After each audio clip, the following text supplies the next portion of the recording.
গল্পের শুরুতেই দেখা যাবে একলব্য রাঙার হাত ধরে বলছে, রাঙামতি, তুমি আমাকে ক্ষমা করে দাও।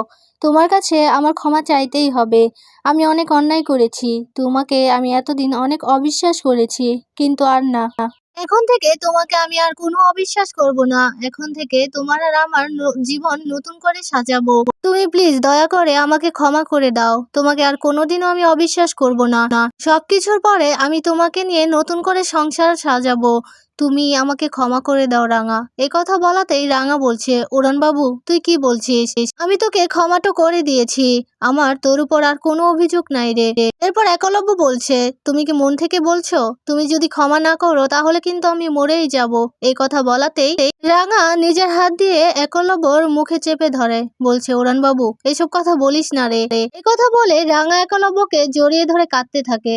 ওইদিকে সংগ্রাম সেন দাঁড়িয়ে দাঁড়িয়ে সবটা দেখে আর ভীষণ খুশি হয়ে যায়। ওইদিকে দেখা যাবে বৃন্দা ডক্টরের কাছে গিয়ে বলছে, ডক্টর, এই যে আমি এই ছেলেটাকে পেয়েছি।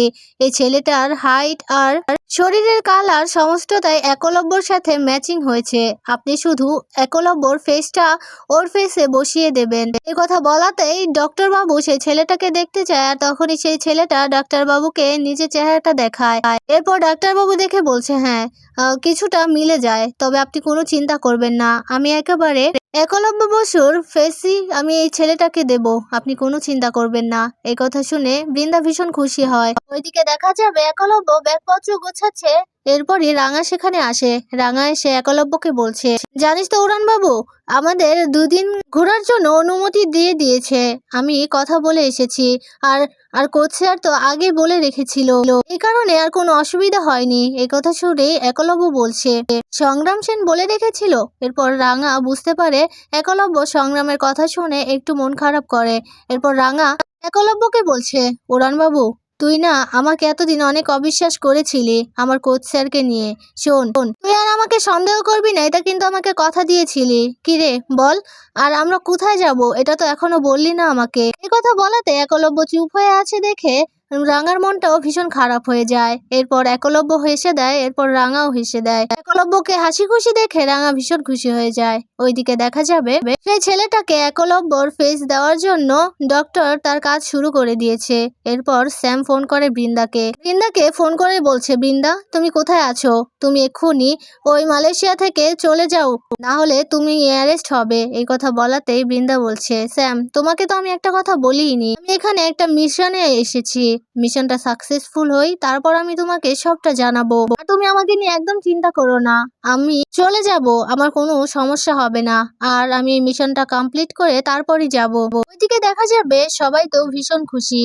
সভ্য বলছে, রাঙা যে এই কেরামতিটা দেখিয়েছে ও ফার্স্ট হয়েছে, তাই আমাদের বাড়িতে কিন্তু বিরাট আয়োজন করা হবে। আর আমি সেই দিনই বলে রাখলাম, সেই দিনই একটা বোম ব্লাস্ট করব।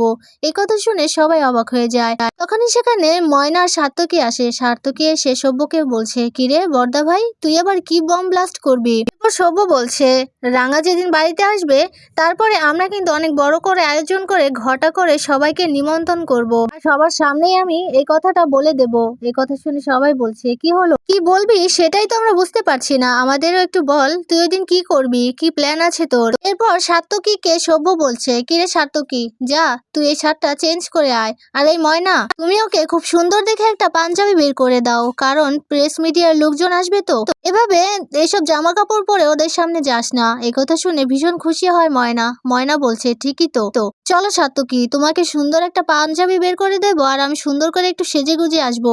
এই কথা শুনে সার্থকী রেগে যায়, রেগে গিয়ে বলছে, চুপ করো তুমি। এই কথা বলেই সভ্যকে বলছি, কিরে বর্দা ভাই, তুই এসব কি বলছিস? তুই না আমাকে নিয়ে একদম মজা করবি না বলে দিলাম। এরপর পাঞ্চালি এসে সার্থকীকে বলছে, ভাইয়া তুই কি মুখ দেখাবি বলতো? তোর মুখটা এইরকম করে রেখেছিস যেন তুই নিমের পাচন খেয়েছিস। এই কথা বলে হাসতে থাকে। এরপর সার্থকী রেগে যায়। সত্যজিৎ বলছে, বর্দা ভাই আপনার কি প্ল্যান আছে, আপনি আমাদেরও একটু বলুন। আপনি কি একেবারে সন্ন্যাসী হয়ে যাওয়ার চিন্তা ভাবনা করছেন নাকি? সভ্য বলছে, একদম ঠিক কথা বলেছো তুমি সত্যজিৎ, আমি একেবারে সন্ন্যাসী হয়ে যাব। নবারুণ বলছে, এটা আবার তোর কি পাগলামি সভ্য, আগে তো শুনিনি। এরপর সার্থকী এসে বলছে, কিরে বর্দা ভাই, সত্যি সত্যি তুই সন্ন্যাসী হয়ে যাবি নাকি? সত্যজিৎ বলছে, বর্দা ভাই ভেবে বলছেন তো? সভ্য বলছে, হ্যাঁ আমি একদম ভেবেই বলছি। তবে আমি কোনো পাহাড় পর্বতে গিয়ে সন্ন্যাসী হব না, আমি এ বাড়িতেই সন্ন্যাসী হব। আমি গুরুদেবের সব নিয়ম কানুন মেনেই আমি সন্ন্যাসী হয়ে বাড়িতেই থাকবো। এই কথা শুনে সবাই হাসতে থাকে। এরপর সব্য বলছে, নিজেকে আমি পাল্টে নেব, নিজেকে শুধরে নেব। এসব কথা শুনে সকলেই হাসতে থাকে।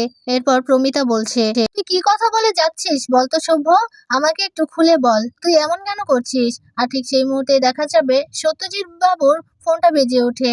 এরপর সত্যজিৎ বাবু ফোনটা রিসিভ করে বলছে, তোমরা কি শিওর সত্যি কি ওখানে বৃন্দা বসুকে দেখা গেছে? এরপর ওখান থেকে বলা হয়, হ্যাঁ, আপনি টিভিটা অন করুন, তাহলেই দেখতে পাবেন।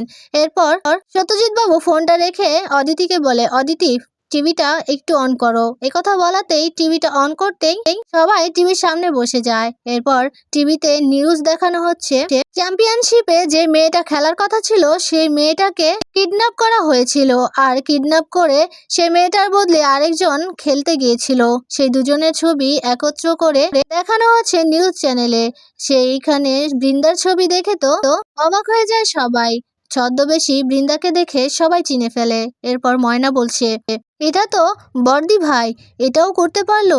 কথা শুনে দেখা যাবে নবারুণ বলছে, এগুলো করবে বলেই ও মালয়েশিয়াতে গেছে, একদম বাজে একটা মহিলা, ও না আর কিছুরই তোয়াক্কা করে না। এরপর প্রমিতা বলছে, ও আবার কিসের তোয়াক্কা করে, ওর তো কোনো কিছুর তোয়াক্কাই করে না। এরপর অদিতি বলছে, বড় বৌদি কি সাংঘাতিক। এরপর দেখা যাবে অঙ্কুর বলছে, দাঁড়াও তোমরা একটু চুপ করো, দেখি আগে নিউজে কি বলে। এরপর সত্যজিৎ বাবু বলছে, তার মানে এটা তো শিওর যে বড় বৌদি ওখানে গিয়েছিল, আর রাঙার ক্ষতি করার জন্য রাঙাকে ওই মশালের উপর বড় বৌদি রেখেছিল। এই কথা শুনে প্রমিতা কাঁদছে আর বলছে, আমার মেয়েটার জীবন থেকে এই বৃন্দা বসু নামের এই কালো ছায়াটা আর কোনোদিনও সরবে না। ওইদিকে দেখা যাবে সেই নিউজ চ্যানেলে বলা হচ্ছে, সেই ছদ্মবেশী অজ্ঞাত মহিলাকে খোঁজা হচ্ছে, খুব শিগগিরই পেয়ে যাবে সবাই, জানতে পারবে কে সে অজ্ঞাত মহিলা। এসব কিছু বলছে নিউজ চ্যানেলে। এরপরে দেখা যাবে নবারুণ বলছে, সত্যজিৎ তুমি না একটু রাঙাকে ফোন করো। তখনই সত্যজিৎ রাঙাকে ফোন করতে রাঙা ফোনটা রিসিভ করে। এরপর সত্যজিৎ বাবু বলছে, রাঙা বড় বৌদি ওখানেই আছে, আর তোমাকে যে মশালের উপর রেখে এসেছিল সেখানে সেই বড় বৌদিরই হাত আছে। তবে আমি তোমাকে বলছি, তোমার লাইফ রিস্ক আছে। তোমাদের ওখানে যে 2 দিনের ট্যুরে যাওয়ার কথা ছিল, তোমরা ওটা ক্যান্সেল করে দাও। তোমরা এক্ষুনি চলে আসো, বাড়ি ফিরে আসো, না হলে লাইফ রিস্ক হয়ে যাবে রাঙা। কথা বলাতেই একলব্যকে বলছে, একলব্য রাঙাকে নিয়ে তুমি এক্ষুনি চলে আসো। এরপর রাঙা বলছে, হরে সত্যজিৎ স্যার। কথা বলে ফোনটা রেখে দেয়। এরপর রাঙা একলব্যকে বলছে, উড়ান বাবু কি করবো এখন? এরপর দেখা যাবে একলব্য বলছে, এই মহিলাটা আমাদের কিছুতেই শান্তি মতো থাকতে দেবে না মনে হচ্ছে। এরপরই দেখা যাবে সত্যজিৎ বাবুর বলা সে কথাটাই মনে করতে থাকে রাঙা। রাঙা বুঝে যায় সে ছদ্মবেশী আসলে বৃন্দা বসু, সেই কথাই মনে করতে থাকে রাঙা। ওইদিকে দেখা যাবে বৃন্দা এয়ারপোর্টে যেতেই সেখানকার পুলিশ বৃন্দাকে ঘিরে ধরে। এরপর বৃন্দা তো চমকে যায়। বৃন্দাকে বলছে, শুনুন ম্যাম, আপনার সাথে আমাদের কিছু জরুরি কথা আছে। কথা বলাতেই দেখা যাবে বৃন্দা বলছে, আর কিছুক্ষণ বাদেই তো আমার ফ্লাইট, আমাকে এক্ষুনি চলে যেতে হবে। এরপর সেখানকার পুলিশরা বলছে, আপনাকে জাস্ট কিছু প্রশ্ন করা হবে, আপনি উত্তর দিলে আপনি চলে যেতে পারবেন। কথা শুনে বৃন্দা বলছে, ঠিক আছে। কথা বলেই সে তাদের সাথে চলে যায়। ওইদিকে দেখা যাবে একলব্য আর রাঙা চলে আসে দেশে। এরপর একলব্য রাঙাকে বলছে, আচ্ছা রাঙামতি, তোমার তো খেলা শেষ, তাহলে কি তোমার কোচ তোমার সাথে সব জায়গায় যাবে নাকি? কথা শুনে নেয় সংগ্রাম সেন বলছে, না, আপনি একদম ঠিক কথা বলেননি। শুনুন মিস্টার একলব্য বসু, আমার না আপনাদের সাথে কোথাও যাওয়ার কোনো ইচ্ছে নেই, মানে আপনার মুখোমুখি পড়ার কোনো ইচ্ছে আমার নেই। আপনি না সব সময় আমাকে কেমন যেন একটা অন্যরকম দৃষ্টিতে দেখেন, আমাকে সন্দেহ করেন। তাই আপনার এমন এমন কথা শুনে আমি না সত্যি আমার কাজের দিক থেকে আমি মনোযোগ হারিয়ে ফেলি। তাই আমি আপনার সামনে আর পড়তে চাই না। দুজনের কথা শুনে রাঙামতি হাসছে। এরপর দেখা যাবে সংগ্রাম সেন বলছে, রাঙামতি, তোমার এই ঝামেলাগুলো শেষ হয়ে গেলে কিন্তু তোমার হাতে ডাক্তার দেখাতে হবে। আর ভুলে যেও না, তোমার কিন্তু ফাইনাল রাউন্ড আছে সামনে, কিন্তু আরেকটা খেলা আছে, সেখানেও কিন্তু তোমাকে জিততে হবে। তাই তোমাকে মন দিয়ে খেলতে হবে। আর আমার মনে হচ্ছে মিস্টার একলব্য বসুও এটাই চায় যে তুমি জিতো। কথা বলাতে একলব্য বলছে, হ্যাঁ আমিও চাই রাঙামতি তুমি খেলবে। তখনই পাঞ্চালি ফোন করে একলব্যকে। একলব্য ফোনটা রিসিভ করতে ওপাশ থেকে পাঞ্চালি বলছে, কিরে ভাইয়া, তোরা কোথায়? তোদের আসতে আর কতক্ষণ লাগবে? এরপর একলব্য বলছে, দিদি ভাই এই তো আমরা চলে এসেছি। এরপর পাঞ্চালি বলছে, জানিস তো ভাইয়া, বড় বৌদিকে নাকি ওখানকার পুলিশ না ধরে নিয়ে গেছে, অ্যারেস্ট করেছে। এই কথা শুনে একলব্য বলছে, কি বড় বৌদিকে অ্যারেস্ট করেছে? পাঞ্চালি বলছে, হ্যাঁ, বড় বৌদিকে ওনাদের সন্দেহ হচ্ছে, আমাদের যেমন সন্দেহ হয়েছে ওই পুলিশদেরও সন্দেহ হয়েছে। সেখানে যাওয়া সেই ছদ্মবেশী অজ্ঞাত মহিলাকে খুঁজছে পুলিশ। আর বড় বৌদির সাথে চেহারা মিল আছে দেখে বড় বৌদিকেও সবাই ওখানেই অ্যারেস্ট করেছে আর জিজ্ঞাসাবাদ করা হচ্ছে। একথা বলেই দেখা যাবে রাঙামতিকে খুঁজছে পাঞ্চালি। বলছে, ভাইয়া, রাঙার কাছে একটু দে না। রাঙার কাছে দিতেই পাঞ্চালি রাঙাকে বলছে, রাঙা, তোরা তাড়াতাড়ি চলে আয়। এরপর রাঙা বলছে, ঠিক আছে দিদি ভাইয়া, আমরা চলে আসছি। কথা বলে ফোনটা রেখে দেয়। এরপরই রাঙাদের গাড়ি চলতে থাকে আর তারপরেই দেখা যাবে একজন মহিলা রাঙাদের গাড়ির সামনে এসে পড়ে যায়। রাঙার একলব্য তো ভীষণ অবাক হয়ে যায় আর ভয়ও পেয়ে যায়। ওইদিকে দেখা যাবে পুলিশরা তদন্ত করছে।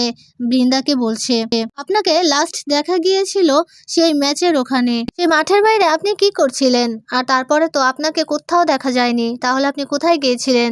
এরপর বৃন্দা বলছে, আমি সেখানে ডক্টরের কাছে গিয়েছিলাম, আসলে আমার ফেসে একটু সমস্যা হয়েছে, তো তাই আমার ফেসে একটু সার্জারি করতে হবে, সে কারণে আমি ডক্টরের কাছে গিয়েছিলাম।